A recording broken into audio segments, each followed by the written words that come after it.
का जो हमारा लेक्चर है वो क्लास 9th के चैप्टर 11 यानी वर्क एंड एनर्जी इससे रिलेटेड है। जैसा कि चैप्टर का नाम ही है वर्क एंड एनर्जी, दोनों वर्ड हमारे लिए फेमिलियर है। दिन में हम कई बार इन वर्ड्स का यूज करते रहते हैं। कहने का मतलब क्या हुआ, वर्क और एनर्जी का डायरेक्ट रिलेशन है, इसीलिए वर्क के साथ एनर्जी का यूज किया जाता है। एक और टेक्निकल टर्म है जिसको हम पावर कहते हैं। तो वर्क, एनर्जी एंड पावर, ये थ्री फिनोमेना, ये थ्री फिजिकल क्वांटिटी हम डेली लाइफ की एक्टिविटी में कई बार यूज करते रहते हैं। ठीक है, तो यहां पर आपको मालूम है, जैसे वर्क की बात करें तो वर्क टू टाइप्स के होते हैं। फर्स्ट क्या है, यूजफुल वर्क एंड सेकेंड क्या है, नॉन यूजफुल वर्क। इसका मतलब क्या हुआ, ऐसा वर्क जिसमें यूजफुलनेस हो। यूजफुलनेस का मतलब क्या हुआ, हमने कोई एक्टिविटी परफॉर्म की और वो एक्टिविटी परफॉर्म होनी चाहिए। अगर वो एक्टिविटी परफॉर्म नहीं होती है तब उसको बोलते हैं नॉन यूजफुल वर्क। मतलब हमने एनर्जी तो अप्लाई की बट वो वर्क परफॉर्म नहीं हुआ। फॉर एग्जाम्पल, अगर इस वॉल की बात करें, इसको हम कितना भी पुश फोर्स अप्लाई करें, इसको वन प्लेस से अदर प्लेस तक मूव करने की कोशिश कर रहे हैं, लेकिन अगर ये वॉल वन प्लेस से अदर प्लेस तक मूव नहीं होता तो हम कहेंगे कि ये नॉन यूजफुल वर्क है। कैसा वर्क है, नॉन यूजफुल वर्क। क्यों, क्योंकि हमने फोर्स अप्लाई किया तो फोर्स की डायरेक्शन में या किसी भी डायरेक्शन में उसका डिस्प्लेसमेंट होना चाहिए।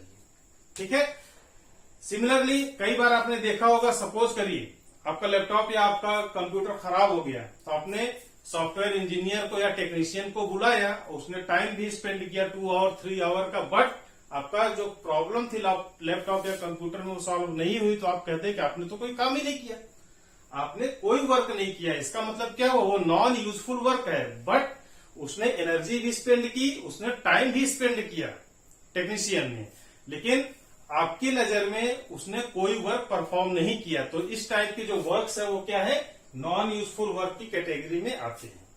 तो सिमिलरली अगर ये मान लीजिए कोई पेन है, सपोज के लिए कोई हॉरिजॉन्टल सरफेस पर हमने ये पेन रखा हुआ है, अभी क्या है, ये रेस्ट की कंडीशन में है, हमें इसको डिस्प्लेस करना है, मूव करना है, हमने इस पर कोई एक्सटर्नल फोर्स अप्लाई किया इस तरह से, और ये क्या है, पेन मूव होने लगा।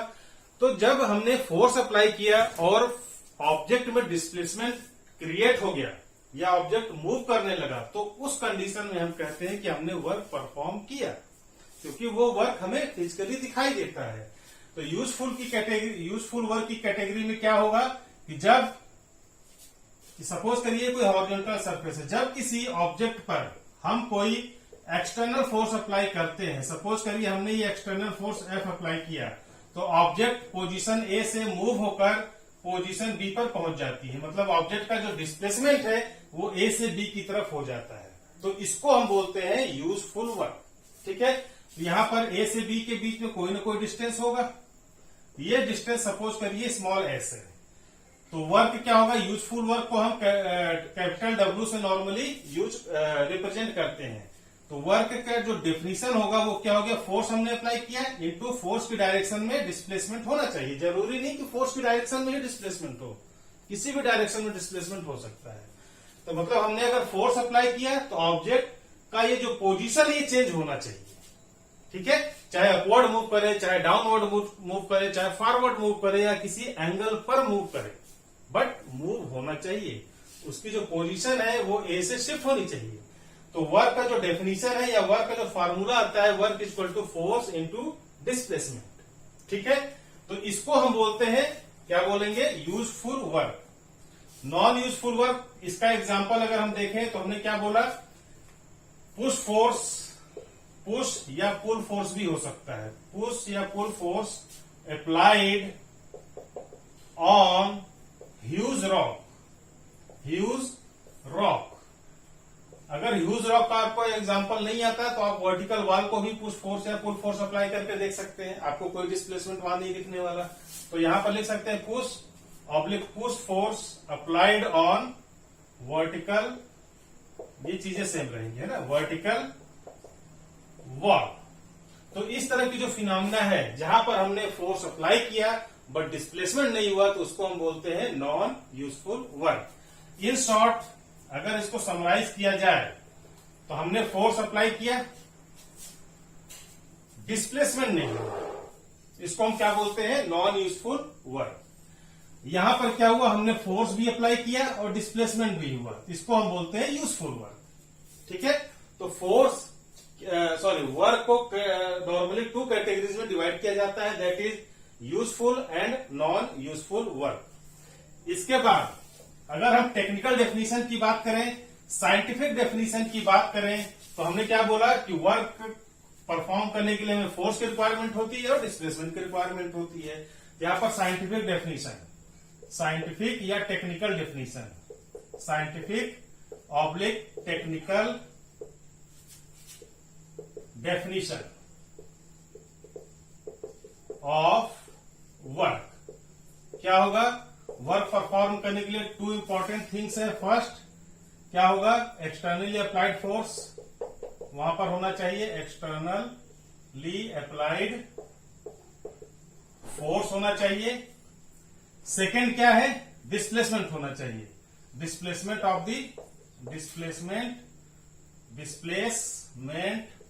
On the object. ठीक है, अगर ये 2 कॉन्सेप्ट या 2 फिजिकल पैरामीटर्स सेटिस्फाई होते हैं तभी हम कहेंगे वर्क है, अदरवाइज वर्क नहीं है। इतनी बात समझ में आ गई। इसके बाद हमने बात की कि वर्क के लिए फोर्स होना चाहिए और डिस्प्लेसमेंट होना चाहिए, मतलब F होना चाहिए और S होना चाहिए। बात करते हैं फोर्स की। अगर हम फोर्स की बात करें तो यहां पर टाइप ऑफ वर्क। फर्स्ट क्या है, हमने हॉरिजॉन्टल सरफेस पर कोई ऑब्जेक्ट है, हमने इस पर कैपिटल F का फोर्स अप्लाई किया और ऑब्जेक्ट A से B डायरेक्शन में मूव हो गई, A से पॉइंट B की तरफ मूव हो गई और इसके बीच का जो डिस्टेंस है वो कितना है, S है। तो इस तरह के जो फोर्स है उसको हम बोलते हैं पॉजिटिव फोर्स। क्या बोलेंगे, पॉजिटिव वर्क। और इसी को हम बोलते हैं, जब पॉजिटिव वर्क होता है तो उस समय ऑब्जेक्ट क्या है, एनर्जी गेन करता है, क्योंकि हमने इस पर फोर्स अप्लाई किया, हमने इसको एनर्जेटिक किया। अभी ये पेन रेस्ट की कंडीशन में था, हमने इसको पुश फोर्स अप्लाई किया या इसको पुल फोर्स अप्लाई किया, तो पुश या पुल फोर्स अप्लाई करके हमने इसके अंदर एनर्जी क्रिएट की और उस एनर्जी के कारण ये ऑब्जेक्ट अपनी ओरिजिनल पोजीशन से डिस्प्लेस हुआ। As per Newton's first law, जो कि चैप्टर 8 मोशन में हमने बात की थी कि स्टेट चेंज के लिए एक्सटर्नल या इंटरनल फोर्स रिस्पॉन्सिबल होता है। तो इसकी स्टेट चेंज के लिए एक्सटर्नल फोर्स हमने अप्लाई किया, वो एक्सटर्नल फोर्स क्या है, पुश फोर्स या पुल फोर्स। तो यहां पर हमने बात की कि फोर्स होना चाहिए, डिस्प्लेसमेंट होना चाहिए। अगर फोर्स की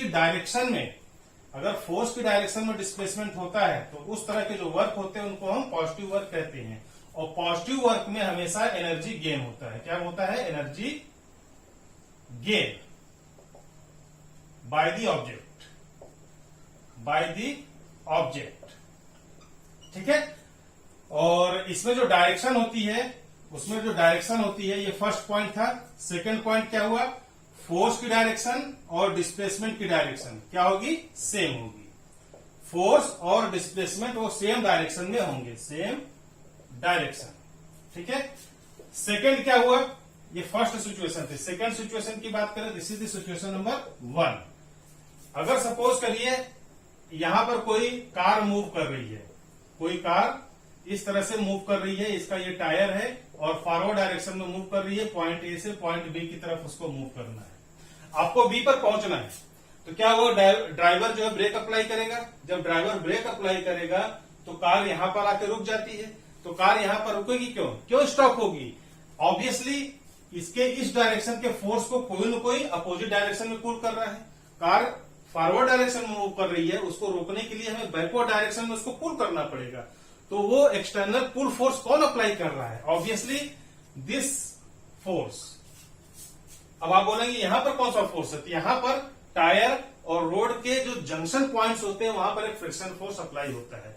हमेशा टू रिलेटिव मोशन, जब भी कोई टू ऑब्जेक्ट रिलेटिव मोशन में होते हैं तो उनके कॉन्टेक्ट पॉइंट पर एक फ्रिक्शन फोर्स अप्लाई होता है और वो friction force direction of motion का अपोज करता है।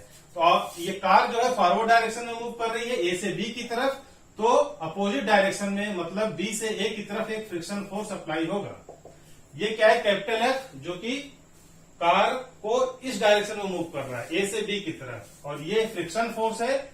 फ्रिक्शन फोर्स बी से ए की तरफ अप्लाई हो रहा है। ठीक है, आप यहां लिख भी सकते हैं ए टू बी, और ये कहां पर होता है, बी टू ए। तो यहां पर डायरेक्शन देखिए, फोर्स इस डायरेक्शन में अप्लाई हो रहा है और जो इसका अपोजिंग फोर्स है वो इस डायरेक्शन में है। इनका जो डायरेक्शन अपोज होता है जिसको हम बोलते हैं थीटा। थीटा कितने डिग्री का है? 180 डिग्री का। यहाँ पर आपको मालूम है अगर कोई हॉरिजॉन्टल एंगल है, यहाँ पर कोई पॉइंट है तो ये एंगल कितना होता है? 180 डिग्री। अगर कोई हॉरिजॉन्टल सरफेस है, वर्टिकल है, तो ये एंगल कितना होता है? 90 डिग्री। तो यहाँ पर ये सिचुएशन है। अगर यहाँ पर एरो हम लगाए, यहाँ भी एरो लगाए, तो ये सिचुएशन मैच करती है। अगर ये सिचुएशन मैच करती है, क्योंकि यहाँ पर सरफेस एक ही है, ये ग्राउंड जो है ये एक है, ये रोड चेंज नहीं होने वाली, ठीक है। तो सेम लाइन में टू फोर्स एक्ट करते हैं और उनकी डायरेक्शन क्या है? अलग अलग है, अपोजिट है। तो वहां पर थीटा 180 डिग्री का होगा, लाइक दिस। तो इस केस में जो वर्क होगा वो क्या होता है? फोर्स इंटू डिस्प्लेसमेंट, और यहां पर ये माइनस ये जो फोर्स होगा और डिस्प्लेसमेंट होगा, डिस्प्लेसमेंट अपोजिट डायरेक्शन में है या फोर्स अपोजिट डायरेक्शन में एक्ट कर रहा है, इसलिए यहां पर F इंटू एस होगा। बात समझ में आ गई ना? यहां पर situation number 1, situation number 2। Situation number 3 में क्या है? हमने बात की इस वर्टिकल बोर्ड की या वर्टिकल वॉल की। हमने फोर्स तो अप्लाई किया बट डिस्प्लेसमेंट नहीं हुआ। डिस्प्लेसमेंट नहीं हुआ इसका मतलब S इक्वल टू 0। तो जब इस फॉर्मूले में आप S इक्वल टू 0 अप्लाई करेंगे तो W क्या हो जाएगा? 0 हो जाएगा। तो यहां पर सिचुएशन नंबर 3, सिचुएशन नंबर 3 क्या होगा? No displacement. नो डिस्प्लेसमेंट का मतलब S इक्वल टू 0। और इसका हमने एग्जांपल लिया, ह्यूज रॉक को आप कोशिश करें या किसी हैवी ट्रक को आप उसको मूव करने की कोशिश करें या किसी वर्टिकल वॉल को आप मूव करने की कोशिश करें तो वो मूव नहीं हो सकता है, आप जितना भी फोर्स उस पर अप्लाई करें। क्यों? क्योंकि आपके अंदर वो कैपेबिलिटी नहीं है, आपके अंदर वो एनर्जी नहीं है। यहाँ पर डिस्प्लेसमेंट 0, तो वर्क डन का जो फार्मूला होता है फोर्स होना चाहिए, डिस्प्लेसमेंट होना चाहिए। इसका मतलब force into displacement equal to 0। तो इस टाइप के जो वर्क होते हैं हम उसको बोलते हैं जीरो वर्क, ठीक है। फिर से समझिए, जो सिचुएशन नंबर 1 है इसमें हमने पॉजिटिव वर्क किया, सिचुएशन नंबर 2 में हमने नेगेटिव वर्क किया, नेगेटिव वर्क, और सिचुएशन नंबर 3 में हमने जीरो वर्क किया। तो इसको हम बोलते हैं पॉजिटिव वर्क। क्या बोलेंगे? Positive work. इसको हम बोलते हैं नेगेटिव वर्क, नेगेटिव वर्क, और इसको हम बोलते हैं जीरो वर्क। तो 3 कैटेगरीज में हम वर्क को क्लासिफाई कर सकते हैं। First positive work, negative work and zero work. या आप इस तरह भी कर सकते हैं, फोर्स और डिस्प्लेसमेंट की डायरेक्शन सेम होनी चाहिए। सेकेंड सिचुएशन में फोर्स और डिस्प्लेसमेंट की डायरेक्शन क्या है? फोर्स और डिस्प्लेसमेंट ये अपोजिट डायरेक्शन में है। और थर्ड क्या है? हमने फोर्स तो अप्लाई किया बट कोई डिस्प्लेसमेंट ही नहीं हुआ, ठीक है। ये 3 कैटेगरी में आप वर्क को डिफाइन कर सकते हैं। इसके बाद हमने यहां पर स्ट्रेट लाइन में फोर्स को अप्लाई किया, मतलब जो एक्शन ऑफ फोर्स है वो हॉरिजॉन्टल सरफेस के परपेंडिकुलर है। यहां भी आप देख सकते हैं ये जो एक्शन ऑफ फोर्स है ये हॉरिजॉन्टल सरफेस के परपेंडिकुलर है। यहां भी जो एक्शन ऑफ फोर्स है वो हॉरिजॉन्टल सरफेस, हॉरिजॉन्टल सरफेस का मतलब ये रोड, इसके ये परपेंडिकुलर है। परपेंडिकुलर का मतलब यहां का जो एंगल है वो 90 डिग्री है, यहां भी जो एंगल है वो क्या है? 90 डिग्री है। लेकिन ऐसा जरूरी नहीं है। कई बार आपने देखा होगा आपको किसी ऑब्जेक्ट को ऐसे पुश करना पड़ता है या पुल करना पड़ता है, तो वो कोई ना कोई एंगल होता है, ठीक है। सपोज करिए आप रेलवे स्टेशन पर जब आप लगेज को ट्रेन से निकालते हैं, बाहर निकालते हैं, तो वहां पर ट्रॉली लगी होती है। जो वहां पर रेलवे स्टेशन पर जो पर्सन होता है उसने क्या किया? आपने लगेज को ट्रॉली पर रखा और ट्रॉली को वो इस तरह से मूव करता है। इस तरह से मूव करने का मतलब किसी एंगल पर वो फोर्स अप्लाई करता है। उसका डायग्राम बनाने की कोशिश करें, यहां पर जो फोर्स होगा वो किसी न किसी एंगल पर अप्लाई होता है और उसका डायग्राम आप इस तरह से ड्रॉ कर सकते हैं। सपोज करिए ये ऑब्जेक्ट है, काफी हैवी ऑब्जेक्ट है, आप इसको पुल नहीं कर सकते, इसको पुश भी नहीं कर सकते। आपको क्या है? इस पॉइंट पर एक स्ट्रिंग आपने लगा दिया इस तरह से, और यहां पर जो पर्सन है ये पर्सन इस ट्रॉली को या इस लगेज को स्ट्रिंग की हेल्प से मूव करता है, जिसके कारण यहां पर जो पोजीशन ए है पोजीशन बी तक ये ऑब्जेक्ट शिफ्ट हो जाती है। तो यहां पर क्या हुआ? फोर्स तो अप्लाई हुआ, लेकिन फोर्स की डायरेक्शन कैसी है? इस हॉरिजॉन्टल सरफेस के पैरेलल तो नहीं है, किसी न किसी एंगल पर है। वो एंगल कुछ भी हो सकता है, 0 degree, 10 degree, 50 degree, 60 degree, 100 degree, कोई भी डिग्री हो सकता है।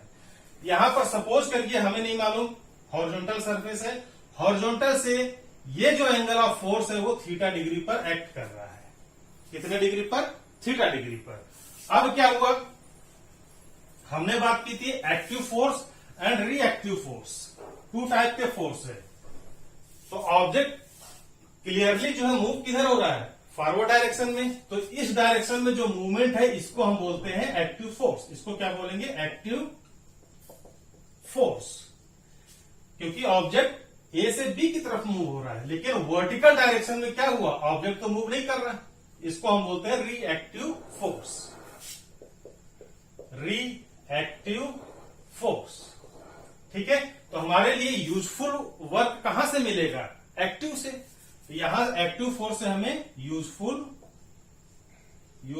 वर्क मिलने वाला है, और रिएक्टिव फोर्स से हमें नॉन यूजफुल वर्क मिलेगा। अब बात आती है, जब भी किसी एंगल पर कोई फोर्स अप्लाई किया जाता है तो हमेशा मैथ में भी आपने पढ़ा होगा, इसको हम रिजॉल्व करते हैं। रिजॉल्व करने का मतलब, यहां पर सपोज करिए दिस फोर्स इज एफ। अगर किसी एंगल पर लगता है तो इसको हम वर्टिकल और हॉरिजॉन्टली रिजॉल्व करते हैं। तो हॉरिजॉन्टल पे क्या होगा? यहां पर एफ कॉस थीटा, और यहां पर क्या हो जाएगा? F sine theta. ये सबको मालूम होगा। अगर नहीं मालूम तो फिर से समझिए, जहां से ये एंगल बनता है वो एंगल क्या होगा? कॉस थीटा होगा। देखिए ये एंगल हॉरिजॉन्टल एक्सिस से बन रहा है, वर्टिकल तो नहीं बन रहा। तो हॉरिजॉन्टल से बन रहा है तो इसको हमने थीटा एज्यूम किया, तो हॉरिजॉन्टल एक्सिस पर क्या होगा? Cos theta. और इसका अपोजिट क्या होगा? वर्टिकल। वर्टिकल पर साइन थीटा। अगर ये एंगल यहां से दिया होगा, अगर आपको क्वेश्चन में एंगल यहां से गिवन होगा तो आप इसको कॉस थीटा एज्यूम करेंगे और इसको साइन थीटा एज्यूम करेंगे। रिजॉल्व कौन हो रहा है? फोर्स। डिस्टेंस या डिस्प्लेसमेंट रिजॉल्व नहीं हो रही है। आपको एफ के साथ साइन थीटा या कॉस थीटा लिखना है, एस के साथ साइन थीटा या कॉस थीटा नहीं लिखना। इतनी बात समझ में आ गई? ओके। यहां पर ए से बी की तरफ जो डिस्प्लेसमेंट होगा वो एस होगा। अब बात करते हैं फॉर्मूले की। तो वर्क डन क्या होगा? ये स्पेशल केस है, इसको हम बोलते हैं केस नंबर 4। 1, 2, 3 केसेस हमने देखे थे, और ये आपका हो गया केस नंबर 4, यह स्पेशल केस। इस केस में इसे एंगल पर हम फोर्स अप्लाई कर रहे हैं और ऑब्जेक्ट में डिस्प्लेसमेंट हो रहा है। तो देखिए वर्क डन का जो फार्मूला है वो क्या होता चाहिए? फोर्स होना चाहिए इनटू फोर्स की डायरेक्शन में या किसी भी डायरेक्शन में ऑब्जेक्ट का डिस्प्लेसमेंट होना चाहिए, ठीक है। तो फोर्स क्या है? एफ। हमें एक्टिव फोर्स लेना है, मतलब हॉरिजॉन्टल डायरेक्शन में लेना है, तो एफ कॉस थीटा लेना है, मल्टीप्लाइड बाय डिस्प्लेसमेंट क्या हो गया? एक्स, ठीक है। या इसको हम easily F S cos theta भी लिख सकते हैं। तो जब भी किसी एंगल पर फोर्स अप्लाई करते हैं तो वर्क डन क्या हो गया? F S cos theta, and this is equation number 1। हमने क्या बात की? पॉजिटिव फोर्स होता है, नेगेटिव फोर्स होता है और जीरो फोर्स होता है। 3 टाइप के फोर्स की बात की। इसी से इक्वेशन नंबर 1 से हम पॉजिटिव फोर्स भी निकाल सकते हैं, नेगेटिव भी निकाल सकते हैं और जीरो भी निकाल सकते हैं। देखिए कैसे। पॉजिटिव फोर्स की बात कर रहे हैं, अगर यहां पर फोर्स और डिस्प्लेसमेंट दोनों की डायरेक्शन क्या होनी चाहिए? सेम होनी चाहिए। फर्स्ट पॉजिटिव केस क्या होगा? पॉजिटिव। इसके लिए फोर्स और डिस्प्लेसमेंट दोनों क्या है? सेम डायरेक्शन में होने चाहिए। इसका मतलब हमने ये फोर्स अप्लाई किया यहां पर, और ऑब्जेक्ट इसी डायरेक्शन में मूव होना चाहिए। यहां पर ये पोजीशन नंबर बी, यहां पर पोजीशन नंबर ए। यहां पर फोर्स और डिस्प्लेसमेंट एस दोनों सेम डायरेक्शन में है, मतलब यहां पर जो एंगल है, angle between force and displacement कितना है? ये 0 डिग्री। तो जब एंगल 0 डिग्री होता है तो यहां पर अगर 0 डिग्री रखेंगे तो कॉस थीटा क्या हो जाएगा? कॉस 0 डिग्री, और कॉस 0 डिग्री 1 होता है। तो जब कॉस 0 डिग्री 1 होगा और इस फॉर्मूले में आप रखेंगे तो ये 1 हो गया, तो क्या बचा? F into S. यहां पर जो वर्क डन आएगा W इक्वल टू पॉजिटिव में आएगा एफ इंटू एस। आगे कि नहीं आ गया? मतलब पॉजिटिव वर्क डन कब होगा? जब एंगल 0 डिग्री होगा। इन शॉर्ट सेकेंड सिचुएशन में हमें निगेटिव फोर्स की बात हमने की थी। तो निगेटिव फोर्स कब होगा? मतलब this is scenario number 2। Negative force कब होगा? जब फोर्स की डायरेक्शन और डिस्प्लेसमेंट की डायरेक्शन अपोजिट होगी। इसका एग्जांपल हमने लिया था, इस तरह से व्हीकल ड्रॉ किया था। ये टायर है इस डायरेक्शन में मूव हो रहा है, आपने ब्रेक अप्लाई किया तो फ्रिक्शन फोर्स अपोजिट डायरेक्शन में एक्ट करता है। यहां पर F और S की डायरेक्शन अपोजिट है, इसका मतलब थीटा कितना हो गया 180 डिग्री, और कॉस 180 डिग्री का मान कितना होता है -1, तो कॉस 180 डिग्री की वैल्यू अगर -1 होगी तो आप इस फॉर्मूले में अप्लाई करेंगे तो ये तो -1 हो गया, तो ये -1 हो गया, तो ये कितना होगा -F इंटू एस। यहां पर हम लिख सकते हैं थीटा इक्वल टू 180 डिग्री होगा, तो W इक्वल टू क्या हो जाएगा -F इंटू एस। इसका एग्जाम्पल हम इस तरह से ले सकते हैं। अगर इसका एक और एग्जाम्पल है, नेगेटिव फोर्स का एक और एग्जाम्पल है। कौन सा एग्जाम्पल है?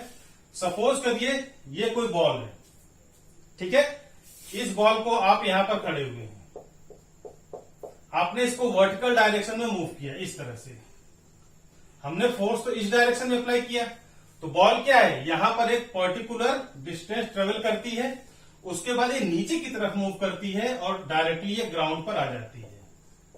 तो बॉल की ये पोजीशन नंबर ए है, ये पोजीशन नंबर बी है, and this is the final position of the ball. देखिए पेन है, अभी यहां पर लिया, ग्राउंड तो नीचे है, पेन हमने यहां पर रखा, इसको हमने वर्टिकल डायरेक्शन में मूव किया, तो ये क्या हुआ वर्टिकल गया और एक ऐसी पोजीशन आई, ये मैक्सिमम पॉइंट पर इसकी जो वेलोसिटी है वो 0 हो जाती है, क्योंकि वहां पर 0 हो गई तो फॉर ए मोमेंट ये बॉल वहां पर स्टॉप हो जाता है, और स्टॉप होने के बाद ये नीचे की तरफ आता है। नीचे क्यों आता है? अपने आप तो आएगा नहीं, कोई न कोई इस बॉल को अपनी तरफ मूव कर रहा है।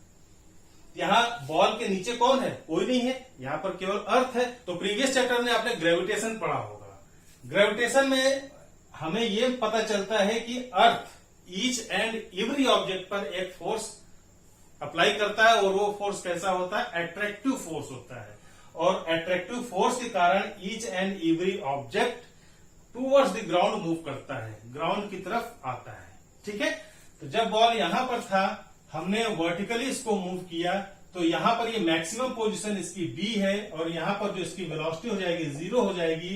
0 वेलोसिटी जब यहां पर हो गई, मतलब यहां पर ऑब्जेक्ट का कोई मोशन नहीं है, और जब यहां पर ऑब्जेक्ट का कोई मोशन नहीं है तो उस टाइम ग्रेविटेशनल फोर्स उस पर एक्ट करता है, और ग्रेविटेशनल फोर्स के कारण ये बॉल नीचे की तरफ एक्ट करती है या नीचे की तरफ मूव करती है, और उसको बोलते हैं force equal to mass into g, ठीक है। F equal to m g, और जबकि हमने फोर्स जो है वर्टिकल डायरेक्शन में अप्लाई किया था, तो ये क्या है? डायरेक्शन ऑफ मोशन, ठीक है। तो यहां भी आप देख सकते हैं, हमने बॉल को तो अपवर्ड डायरेक्शन में मूव किया, लेकिन बॉल जो है नीचे की तरफ आ रही है, इसका मतलब दोनों का लाइन ऑफ एक्शन क्या है? वो सेम है, और इनके बीच का एंगल क्या होगा? सपोज करिए ये सेम लाइन ऑफ एक्शन है, इसी लाइन ऑफ एक्शन पे हमने वर्टिकल डायरेक्शन में मूव किया, और नीचे की तरफ डाउनवर्ड डायरेक्शन में ये मूव हो रही है। इसके बीच का जो एंगल है वो कितना हो जाएगा? 180 डिग्री सेंटीग्रेड, सॉरी 180 डिग्री।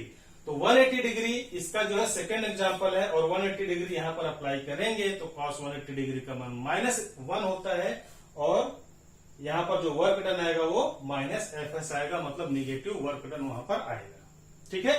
तो नेगेटिव वर्क डन के लिए हमने 2 एग्जाम्पल कंसीडर किए।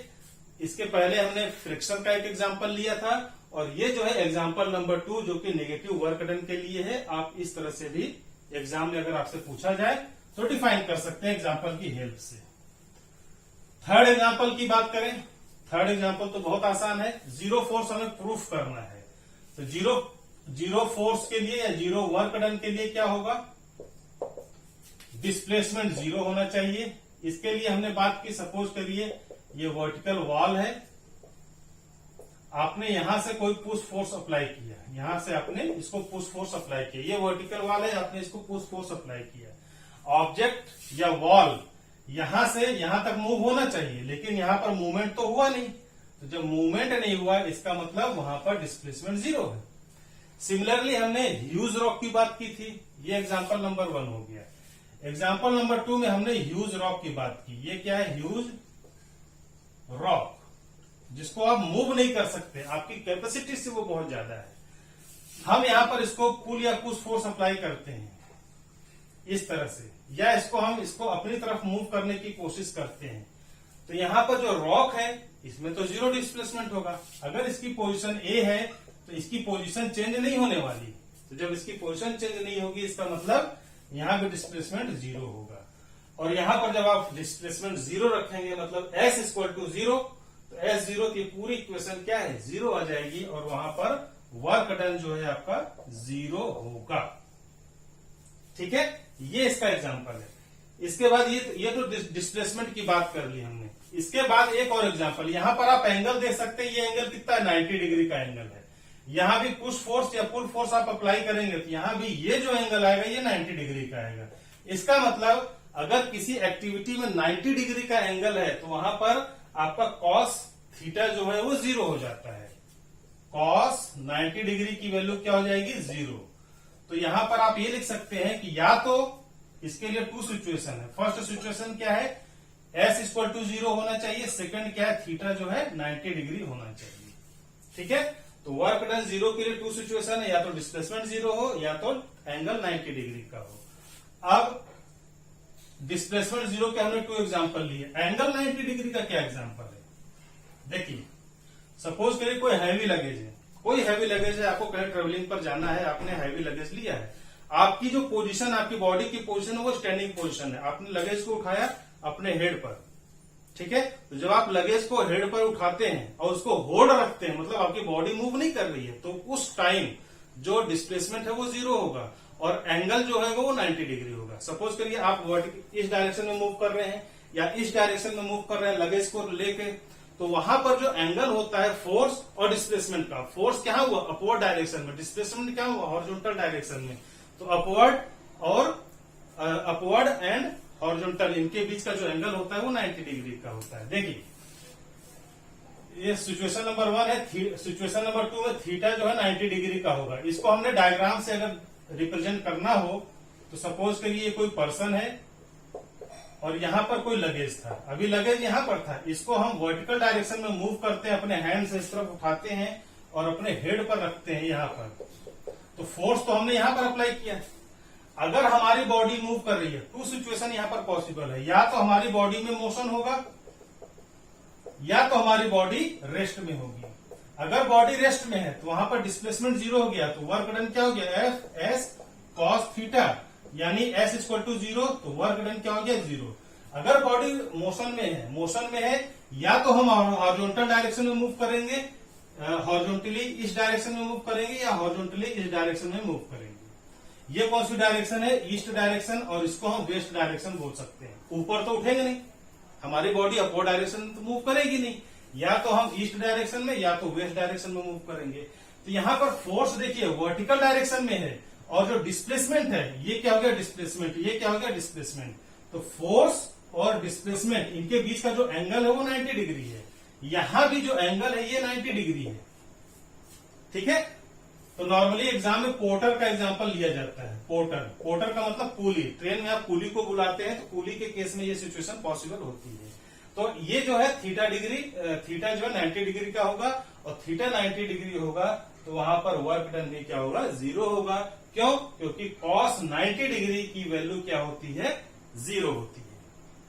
ठीक है ना, तो इस तरह से वर्क को हमने डिफाइन किया, वर्क की टेक्निकल डेफिनेशन हमने डिफाइन की। इससे न्यूमेरिकल प्रॉब्लम भी कई बार पूछे जाते हैं और मल्टीपल चॉइस क्वेश्चन, ये जो एग्जांपल्स हैं इनसे क्वेश्चन पूछे जाते हैं। तो वर्क के बाद एनर्जी, तो जो हमारा नेक्स्ट टॉपिक होगा वो एनर्जी होगा। एनर्जी को हम डिफाइन करेंगे, एनर्जी कितने टाइप्स की होती है, वहां पर काइनेटिक एनर्जी, पोटेंशियल एनर्जी और एनर्जी के क्या एग्जांपल्स हैं, ये सारी चीजें हमारा जो है वो नेक्स्ट टॉपिक में या नेक्स्ट लेक्चर में कवर होने वाला है। ठीक है, ओके, थैंक यू।